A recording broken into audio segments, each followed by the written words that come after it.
All right, I want to introduce our speaker today, Margarete Froelicher Grundmann.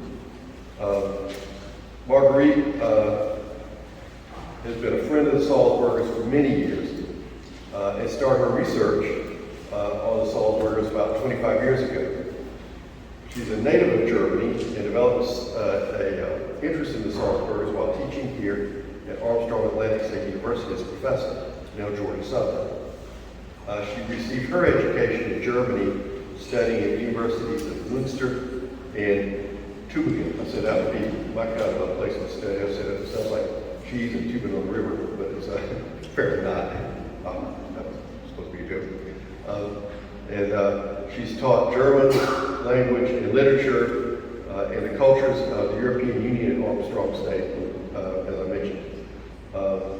Before moving to Savannah, she taught at the University of Southern Mississippi in Gulfport, Mississippi. She developed a teaching unit on the immigration and history of the Salzburgers for the American Association of Teachers of Germany. Used her influence in the decision-making process for the Georgia Board of Education to keep the history and achievements of the Salzburgers in the colonial history curriculum of Georgia.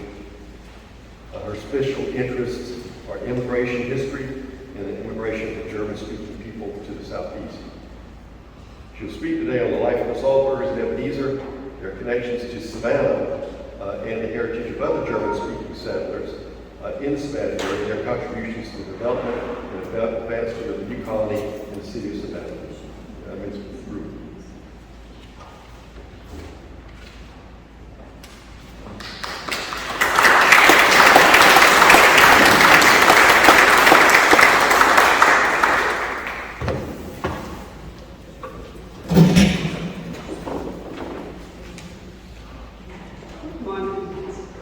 I'm very happy to have the opportunity to talk to you today and to share some of my research and findings with you.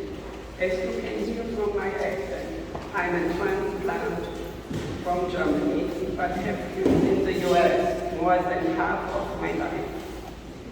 My special research interest has been cultural history, especially immigration history, and the immense contributions made by German immigrants to mainstream America.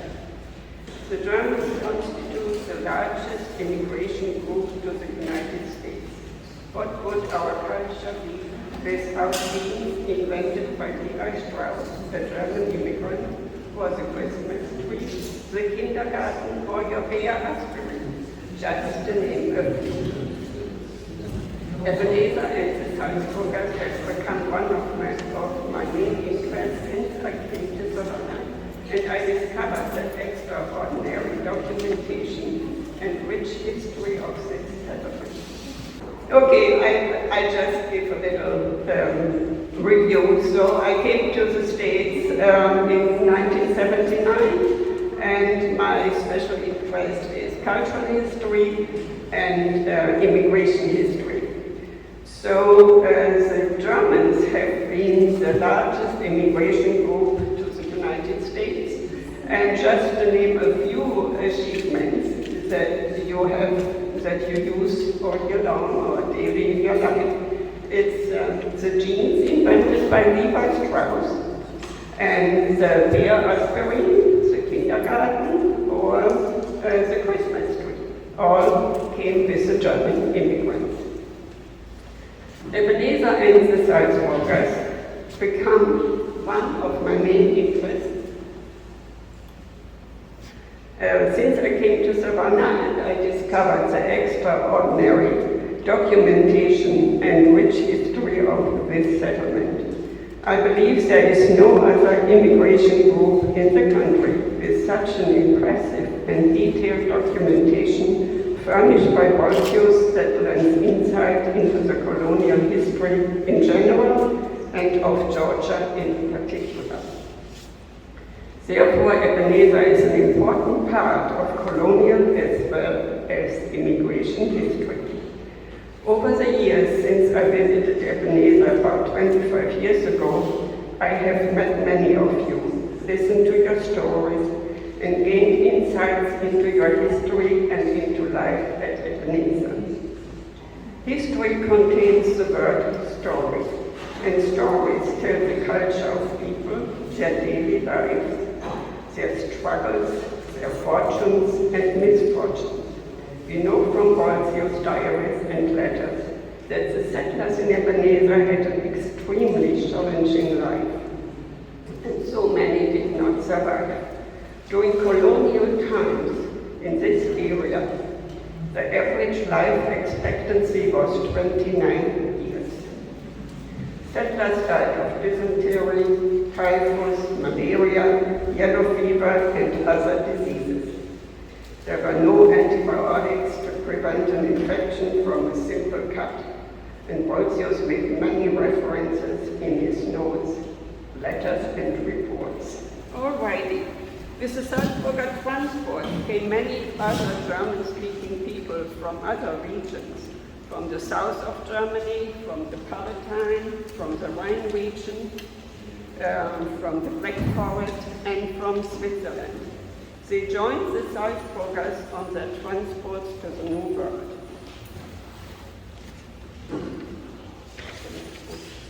What did they have in common? They left because of religious persecution brought on by the Reformation, or because of poverty, seeking a future in the new colony, or they came for I already said. I'm sorry. So they had a common cause. They spoke the same language, which is immensely important to bind together for survival in a totally unknown world, holding on to culture and forming a group with the same common interests. So it happened that many who came on the ships together with the Salzburgers settled also in Ebenezer and became all identified as Salzburgers.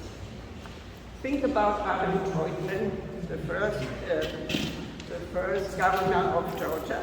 He is called a Salzburger, but he did not come from the Salzburg region. The Salzburgers shared many of their challenges with other colonies in Savannah. Germany had been invited by King George II, and he was a German himself. He even didn't speak any English. And he invited the Salzburgers to settle in the new colony. On May 1st, 1735, the trustee's secretary, Benjamin Martin, advised to get German servants because, he argued, the Germans are sober, strong, laborious people. What many people don't realize is that Savannah has a long, proud, and extraordinary heritage of the German-speaking people. In fact, the Germans, or the German-speaking people, were one of Savannah's largest ethnic population. And as we learned from the general immigration facts, it mirrors the general immigration trend in America. Germans came to America in large numbers and constituted the largest group of immigrants. As they have formed and influenced mainstream American culture, they have also greatly contributed to the development of Savannah and the colony of Georgia. Their contributions were immense. Germans were far more numerous than most histories indicate.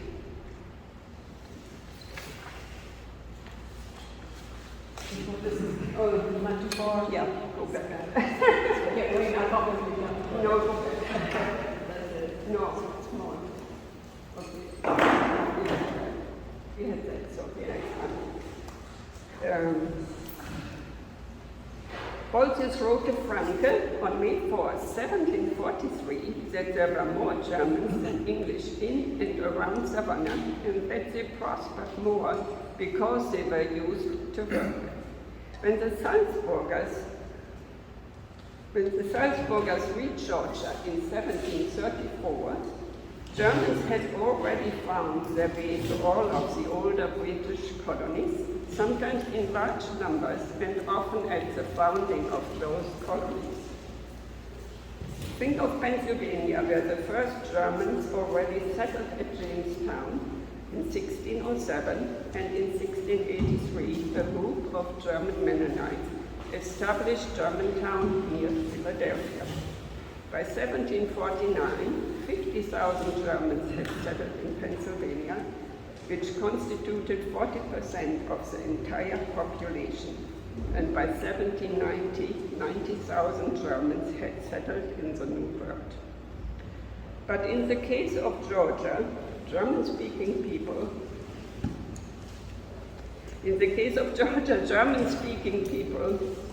have been a factor in the original plan of colonization.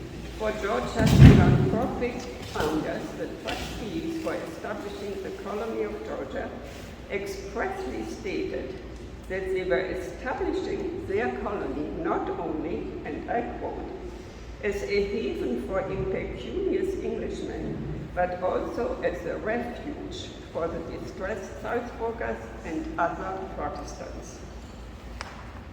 That's quite an impressive statement. The immigration of German-speaking people to Georgia begins very early, and some sources claim the arrival of German settlers in Oglethorpe's Party. Since everything called Georgia began here in Savannah, the same is true for the beginning of German immigration in Georgia. Also, in 1732, Jean-Pierre Curie, a Swiss, had already established a settlement called Louisbourg, 30 miles up on the Savannah River. It's on the right side on the screen, and a few miles downstream from the later settlement of Ebenezer.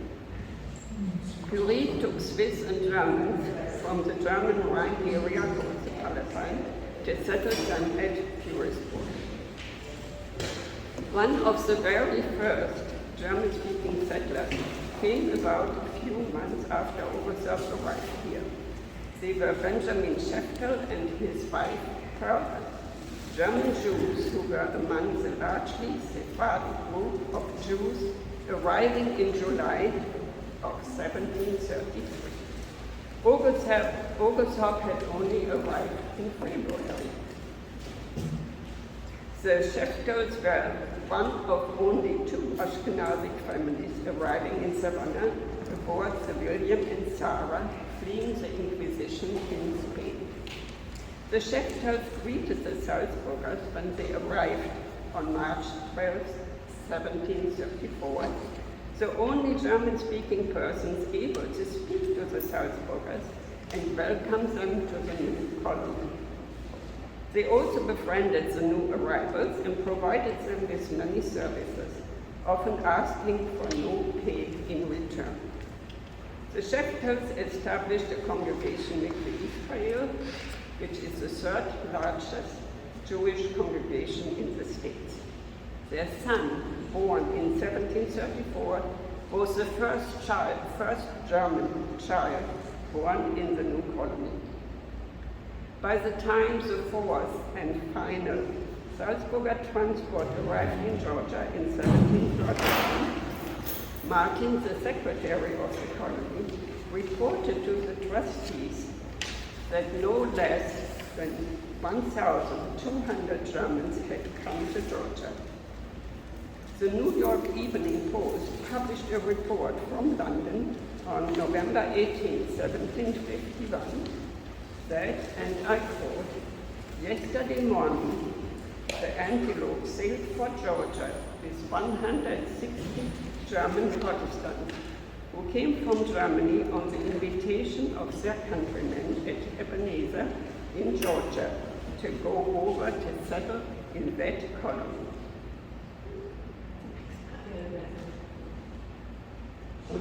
Okay. These 160 Germans were settled in Bethany, near Ebenezer. That group was as large as the original Ebenezer colony and was soon joined by that many again. All these settlers fell under the term Salzburger, no matter of their origin or of which region they were coming from. A marker was erected in 1988 at the place where Bethany once existed. The Margaretes, the settlement of Bethany, was effected near here in 1751 by John Gerard William de Brown, His Majesty's Surveyor General for the Southern District of North America. Comprised at first of 160 Germans, the group was joined 11 months later by an equal number of relatives and acquaintances. A commodious church edifice was built, also a schoolhouse and a residence for the teachers. Bethany was in existence until the Revolution, but during that war, it began to decay and was never rebuilt. On April 11, 1755, it is noted by Benjamin Martin, Secretary of the Colony, that the entire white population of Georgia was estimated at 2,381, of which more than half were Germans. Oglethorpe settled Germans not only at Bethany, also at Acton, Hempstead, Vernon River, and Frederica. Many Swiss and Germans were settled at Frederica, where a German village was established. Many Germans and Swiss came as indentured servants, and after their servitude, it lasted for 7 years, had ended, they were settled at Acton, Hempstead, and between Hempstead and the Vernon River to establish gardens and supply the city with fresh produce. According to the recording of a meeting in 1742 with Colonel Stevens, the president of the colony, lands were granted to the free German servants at a place called the White Bluff on Vernon River, and a town on the said White Bluff should be immediately laid out. It was given the name Vernonburg. It was originally settled by 150 freed indentured servants. We are probably all familiar with White Bluff Road. When the lots at Vernonburg were surveyed, the settlers demanded that long lots like those in Ebenezer were laid out. The tradition of long lots dates from the Middle Ages. They are described in the histories of medieval Swabia and fit the description of those in Vernonburg. The long lots were one of the first things Bolsius observed when he visited Vernonburg on February 7, 1743. The settlers at Vernonburg also erected common fences, enclosing several farms, a practice that is also suggested by the Salzburgers, who also erected common fences to keep the cattle out, since fencing out was the law in Georgia. In 1749, Bolsius reported that the people of Acton and Vernonburg were showing good skills in weaving both flax and cotton. Also, the Salzburgers settled at Ebenezer. It was not an isolated settlement. They had many relations with other German-speaking people of Savannah. Bolsius served as their preacher at the Lutheran Church of the Ascension he had also founded. Trade and exchanges of goods were busy between the settlements, either by boat on the Savannah River or by using the connections overland between the settlements of Acton, Hempstead, Bethany, and Salzburg.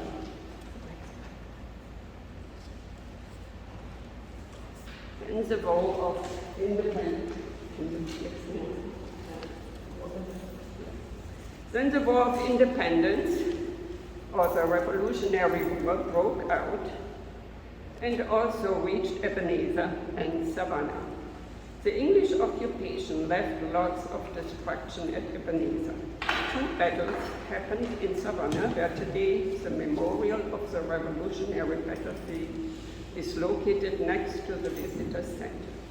In these battles, mercenaries mercenaries from Germany, called the Hessians, hired by the British from Germany to fight in this war.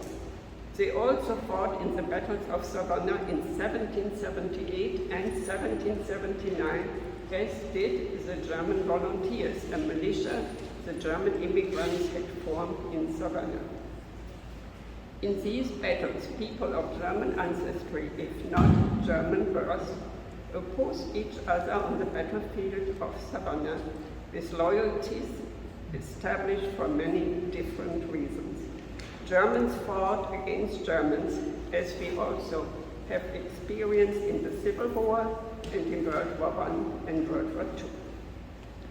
When the railroad depot was built on East Bay Street in Savannah, many remains of the Hessian soldiers were found there.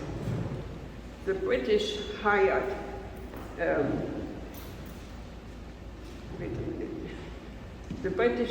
more than 30,000 Hessian mercenaries.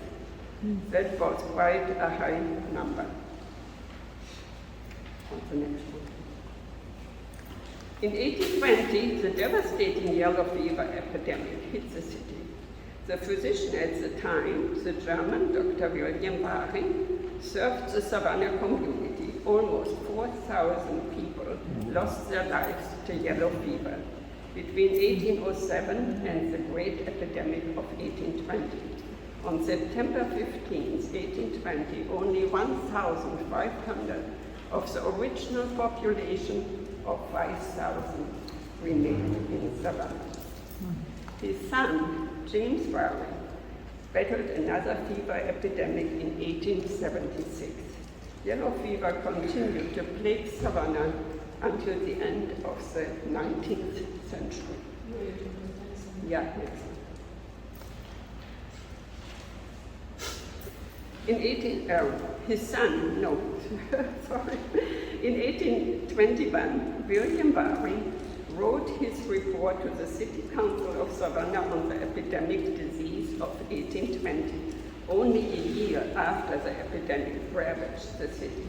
His account is a contemporary scientific study of the progression of the epidemic throughout the city, in which he demonstrates a newfound approach that relies on quantifiable data. The same we do today, we still rely on quantifiable data in our pandemic. And at that time, that is quite remarkable. When we talk about German immigration, we identify two major waves of Germans coming to this country. The first major immigration wave happened during Georgia's colonial period and was based on religious and economic reasons and brought about 1,000 and more German-speaking settlers to the new colony of Georgia.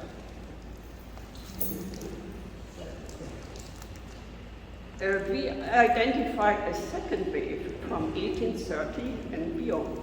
In this second wave, people fled for different reasons. Out of the failed revolutions of 1848 in Europe and the Napoleonic Wars, these immigrants fled for political and economic reasons and brought around 4,000 Germans to Savannah.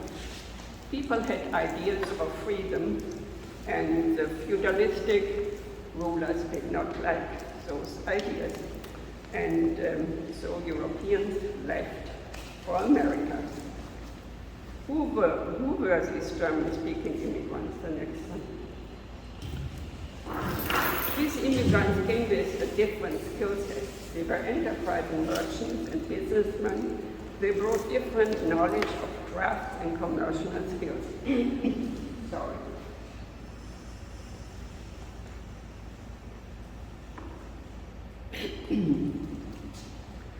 Savannah's German-born population rapidly expanded and peaked in 1854. For a while, the population of Georgia was even greater than that of Pennsylvania. I think that's hard to believe, but that's what the sources say.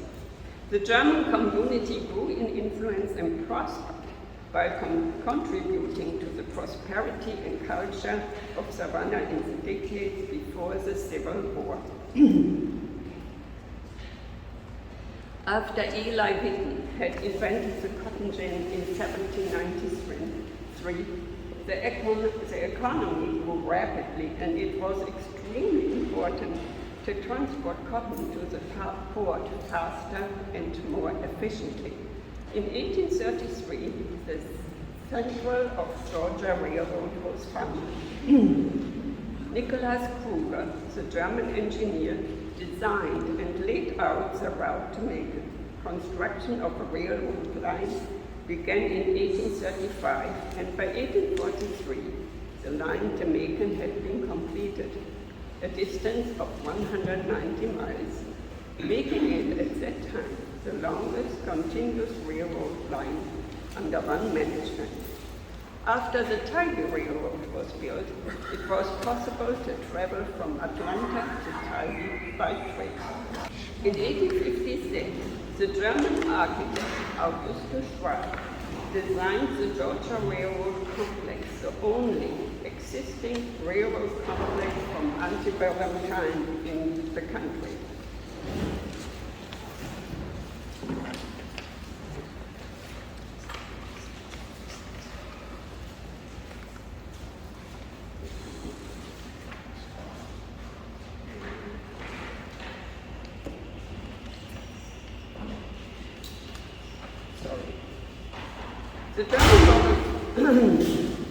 The German volunteers, the militia group formed by the German immigrants, served as, I'm sorry, I think.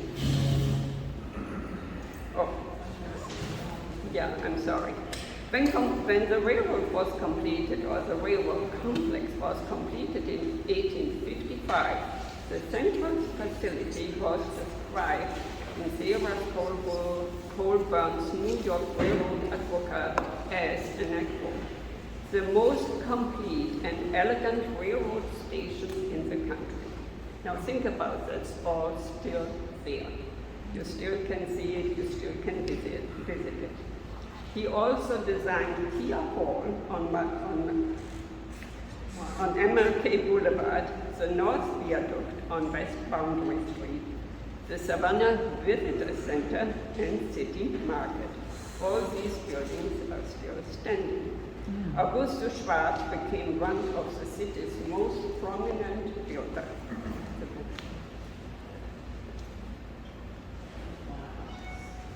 Kia Hall is owned by SCAD and is one of the original 1856 components of the country's only intact antebellum railroad complex.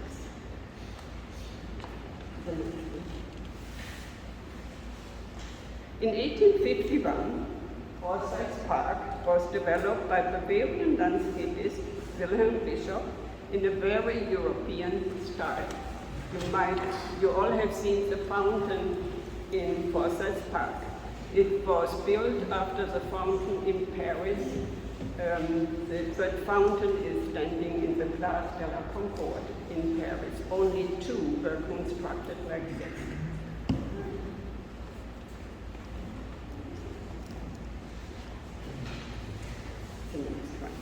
German economic and social life thrived in the city. Many German organizations existed. The German Aid and Benevolent Society, the German Friendly Society was founded and still exists in 1837. The German volunteers, we already talked about the militia. The German Fire Company was founded, and they purchased the city's first steam-powered fire engine, and in the 1870s built a magnificent firehouse on West Congress Street, now known as Garibaldi's restaurant. So if you ever eat at Garibaldi's, think about it, that it was the German fire station. In 1856, there was the German Dance Society, the Savannah Turnverein, promoting training for the body, and they met at the Turnhalle, which is the German word for gymnasium, southeast corner of Broughton and Jefferson Street. So note that all these existed before the Civil War. Then in 1861, the Civil War, or the war between the states, erupted and had also an impact on Ebenezer and Savannah. The German volunteers, the militia group by the German immigrants, served at Fort Pulaski and defended the fort in the Battle of 1862. You see a plaque there on the right side, and you can see this plaque at Fort Pulaski honoring the German volunteers. The picture is from one of the soldiers of the German volunteers. As a side note, Germans were far the largest foreign ethnic group to fight for the Union. Approximately 260,000 soldiers were born in Germany, making up roughly half of all foreign-born recruits. Another 250,000 troops were German Americans, drawn largely from New York, Wisconsin, and Ohio. Again, Germans fought against Germans. In 1864, General Sherman was on his march to the sea and reached Savannah. The German physician, Dr. Richard Arnold, was mayor at the time, and he surrendered the city without a fight if Sherman would promise not to burn the city down. Today we have to thank Dr. Arnold of his wisdom that we can still enjoy this beautiful city. After the war, the German community grew further. The city grew south of Forsyth Park with wooden houses and provided opportunities for grocers, butchers, floral shops, taverns. Most German money was invested in this section of town, which became known as the Victorian District. A German language newspaper was published, the Savannah Abendzeitung, the Savannah Evening Post. So I picked out some of the Germans. There are so many, but I picked out some just to mention. And yeah, here we have one grocer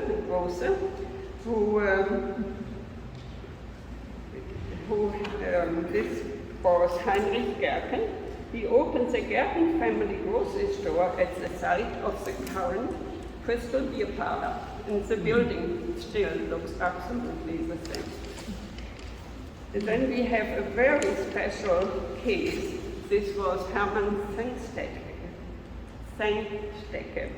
He had a store at Yamato. Sengstecke married a slave and sent his children to grow up in Germany. His grandson, Robert Sengstecke Abbott, founded and was the editor of The Defender, a famous African-American newspaper in Chicago. The Sengsteckes had contact with their German family members until it was no longer allowed under Hitler. Hermann Sengstecke is buried in Laurel Grove Cemetery, and his wife he is buried in the white section, and his wife is buried in the black section, or African American section.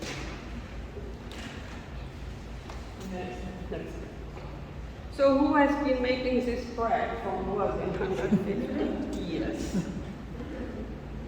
You all recognize today this bread, and we probably have all bought it in the grocery store. And it was baked by the Durst Bakery, and the Durst Bakery still exists on Mills Boulevard. John Durst established the Durst Baking Company in 1867 across from the Marshall House in Gordon Street, the next one. So here we have a picture of the Durst Bakery. It was quite I can't find the word, quite a business, let's say it like that. He came to America Johannes Durst came to America at the age of 17, and shortly arriving in Savannah in 1856, he went to work in a bakery intent on learning the right way to produce superior baking products. He served as an apprentice to a baker for 3 years and carefully documented each recipe in both English and German.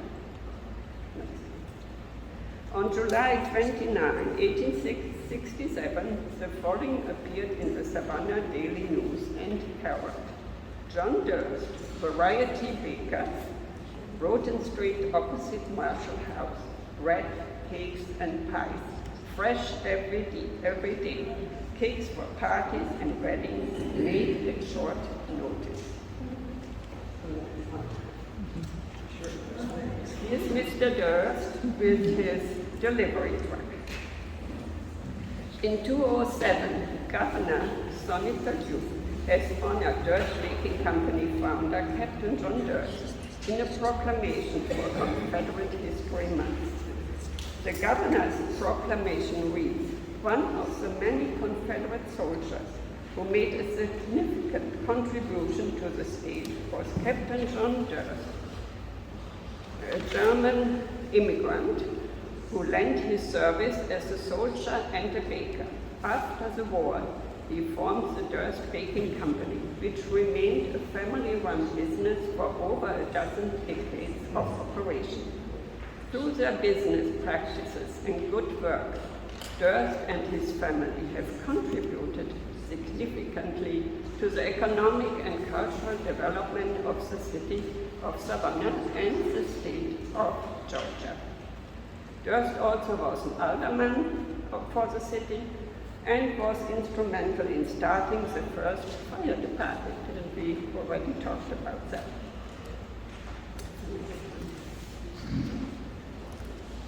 Who does not know the famous gingerbread house? So it was built by Kurt Asendorf, a German immigrant, in 1899, excuse me. He came to America in 1872, became a grocer, a successful businessman, and property owner. This magnificent house is considered among the finest examples of steamboat Gothic architecture in America. Another German immigrant was August Gottlieb Böhmler. He was a pharmacist, an entomologist, and botanist. He was a descendant of Martin Luther's sister.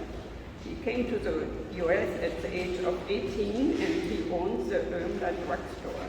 He discovered a plant which was named after him. The Latin name is Emmleria cerasiformis, and the common name is Indian plum.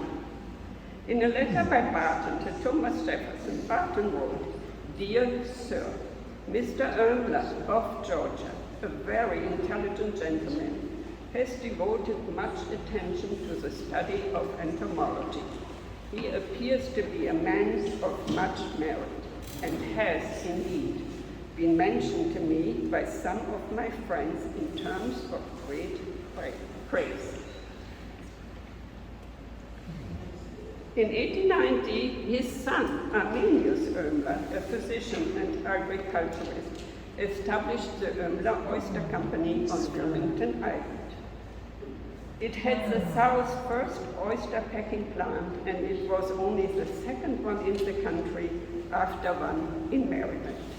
He also established the Chatham County Fruit and Vegetable Organization. In 1882,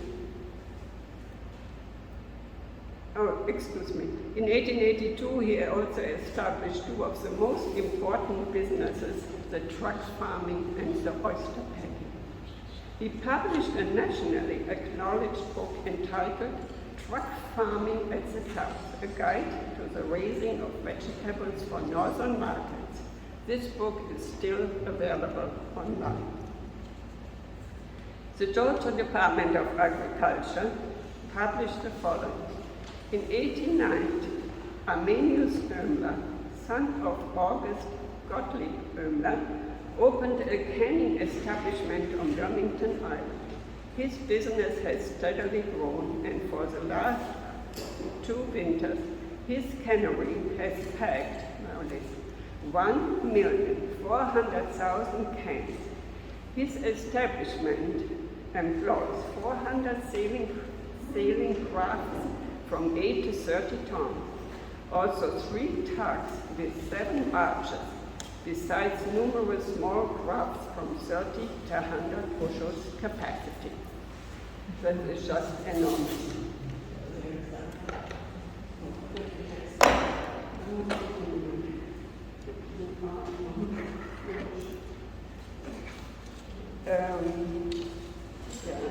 It's coming to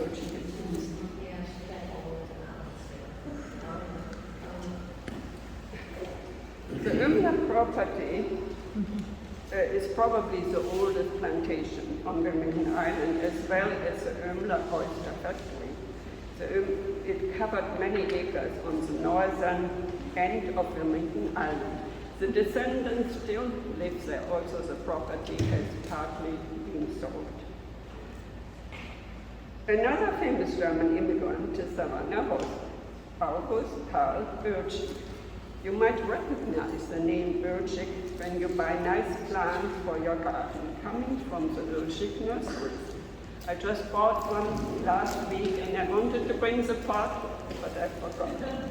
So it's still in business. Oertschig emigrated in 1874 from Halle, Germany. The city of Halle is now our sister city. That is where the Ebenezer pastors also came from and where the Franke Foundation is located, which supported the Salzburgers with medicines, books, clothes, etc. Mr. Oertschig came to Georgia in 1881. He opened a floral company and built extensive greenhouses east of the city. By the end of 1900, Oertschig Nursery was the first U.S. producer of field-grown roses and the world's largest shipper of roses, palms, rubber plant cuttings for the wholesale market.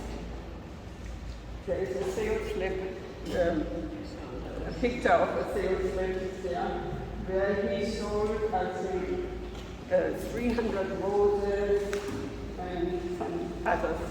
Also, always in the hundreds. So he had a big, big business.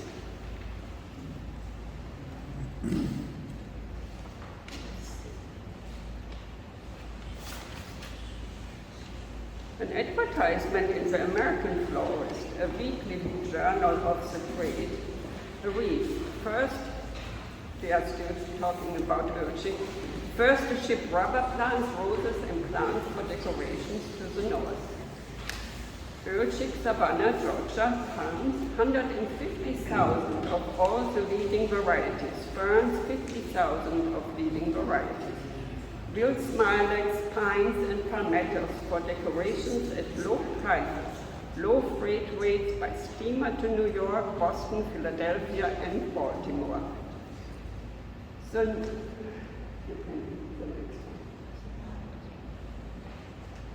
another very famous German immigrant was Richard Arnold. We already talked about him when we talked about Sherman. He was the one who surrendered the city to Sherman.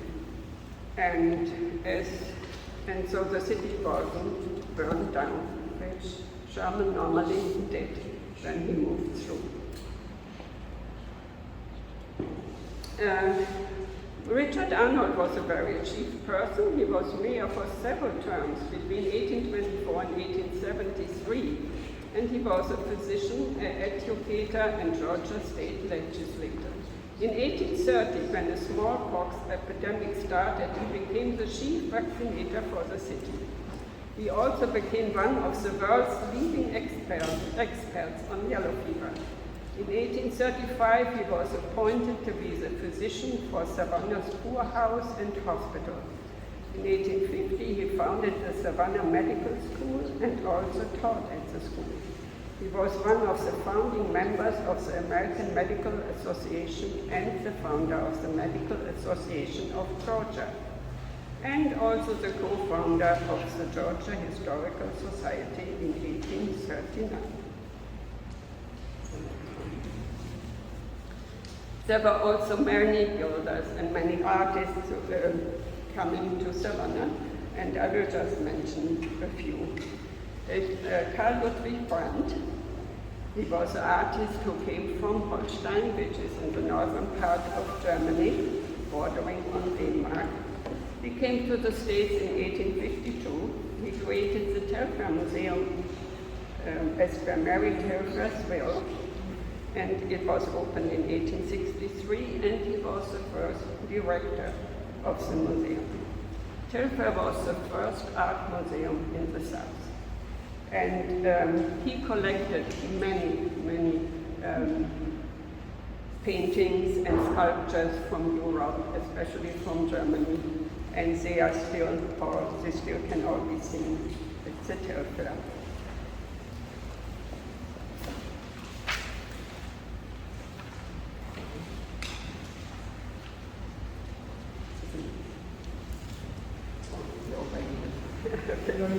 No. Another very famous artist in Savannah was Johannes Waltz. You might all have visited Bonaventure Cemetery. One of the most famous statues in this cemetery is Little Gracie. Little Gracie's monument. You have a picture up there of Little Gracie.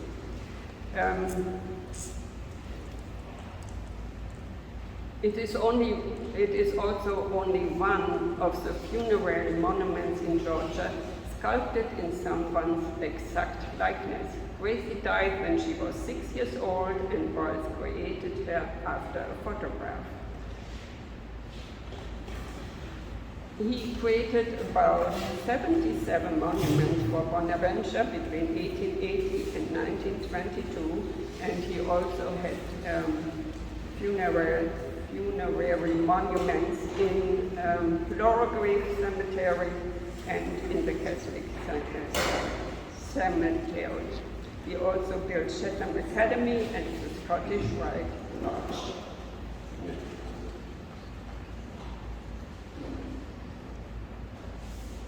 Detlef Lienau was a very influential architect, and he also came from Holstein, the same as Mr. Waltz. He emigrated to the US in 1842. He built the Telfair Rotunda and additions in 1886.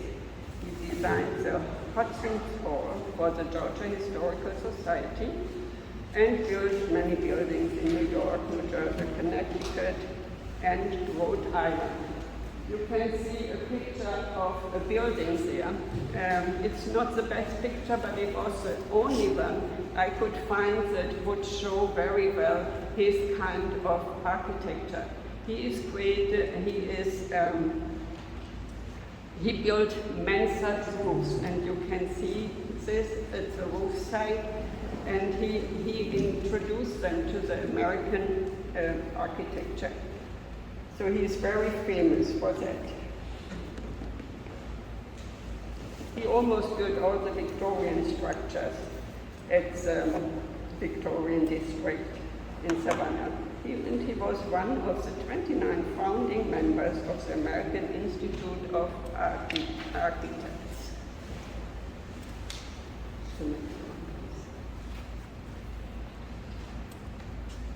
So with all the riches coming to Savannah, with all the cotton trade, we of course needed also banks.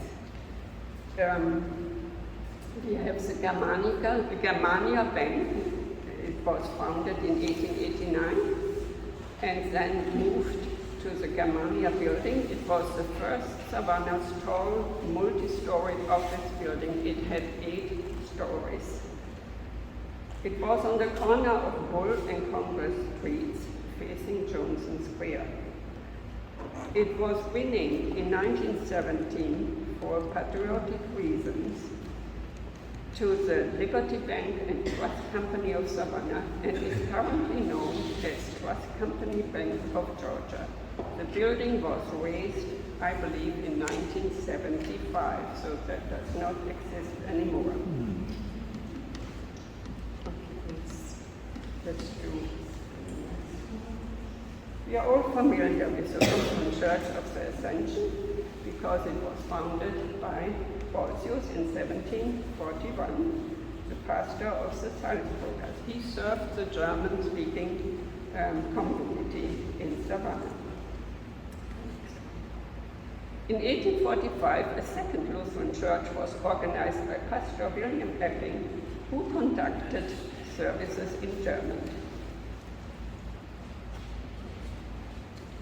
The church had a very strange shape. It was an octagonal shape and had the name the Coffee Pot Church.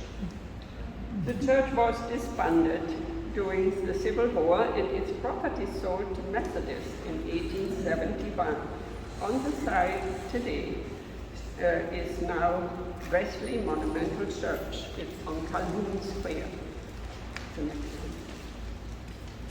Another Lutheran church, which is the second oldest in the city, was established in 1895 and is still in use. The next one. You're almost finished. I know it gets long.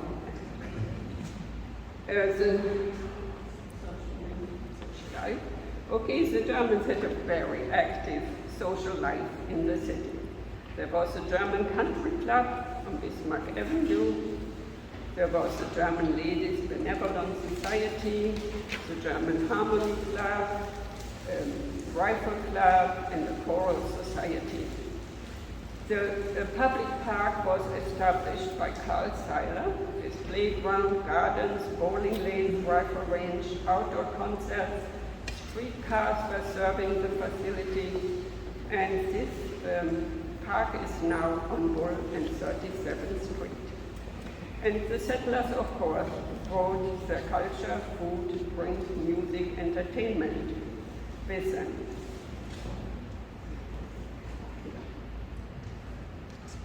Karl Zeiler, the same one who had established the park, he opened a popular beer garden on Broughton Street named the Grand Central Garden.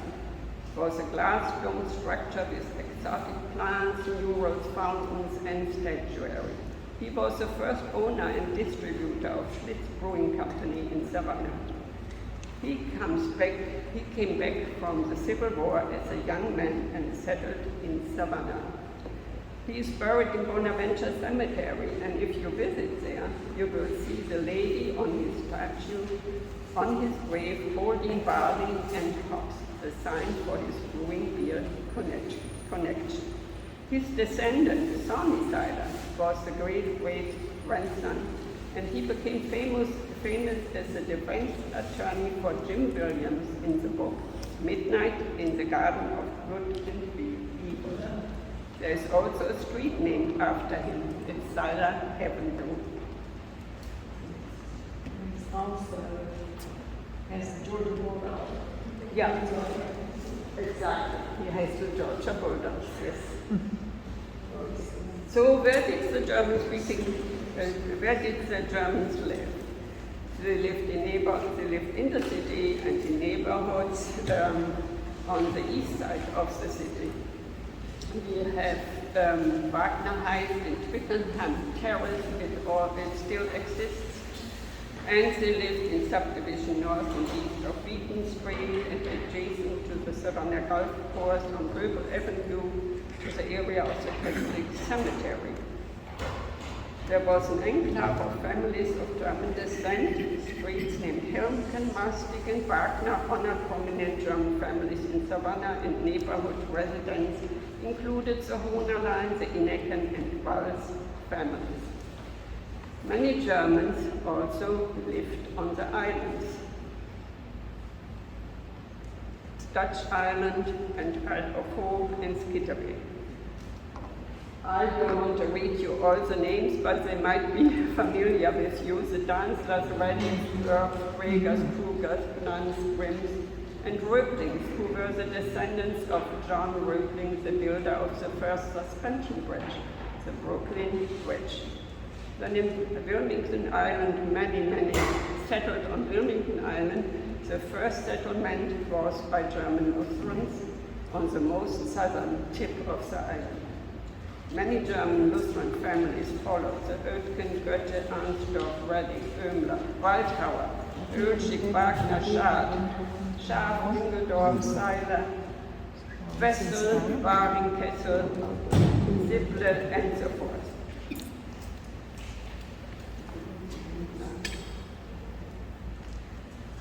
The Wilmington Island Pleasure and Improvement Society purchased half of the island, built docks, clubhouse, pavilions, and rifle ranges. It divided land into spacious lots offered to Germans for purchase. There also existed a German club of Wilmington Island, the next one. So what is left of all this heritage? The last names and contributions of builders, artists, and businesses. The street names, Bismarck Street, leading to the German Country Club, and the Zeiler Avenue, and the Dutch Town Road. The Dutch Town Road was leading out to Acton, and it was gobbled up by Abercorn Road, but parts of it still exist close to St. Joseph's Hospital.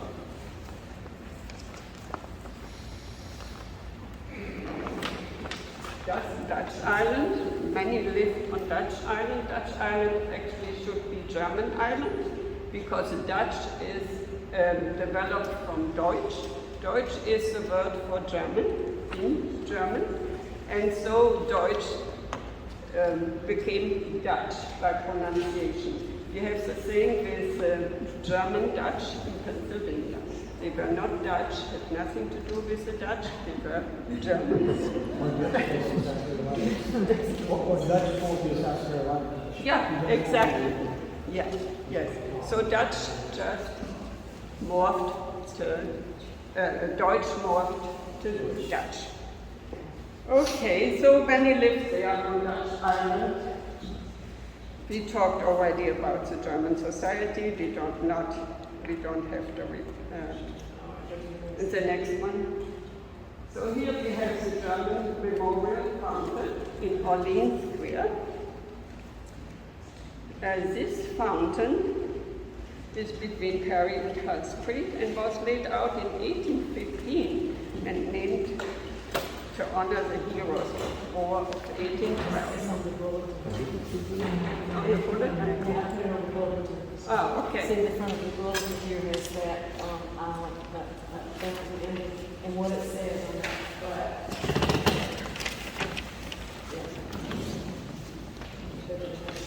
Yeah, the plaque you see there talks about the German and about the fountain.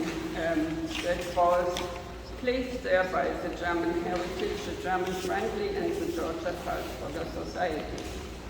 The fountain dedication ceremony fell on the same day, a year after the first German-American Day in Savannah on October 6, 1989, and commemorates the early German immigrants to the colony of Georgia. Then we have the Salzburger Park on B Street. It's a half-acre piece of land next to Emmett Park, and it was the very place where on March 12, 1734, that first group of German-speaking Lutherans, known as the Salzburgers, landed in Georgia and were welcomed by General James Overthorpe. I guess you all are familiar with the Salzburger Monument. It was donated by the state of Salzburg and given to the city of Savannah in 1994 in memory of the Lutheran Protestants who were denied religious freedom and expelled from their homeland. One more and we are finished. Oktoberfest is celebrated annually on River Street with German food, music, Wiener dog races, beer garden, and organized by the German Friendly Society, the Teutonic Council with German music, German food, Is that right? Okay, one more. So thank you for listening, and thank you for your patience, and thank you for listening to my accent. And if you have any questions, I will gladly try to answer them. Thank you very much.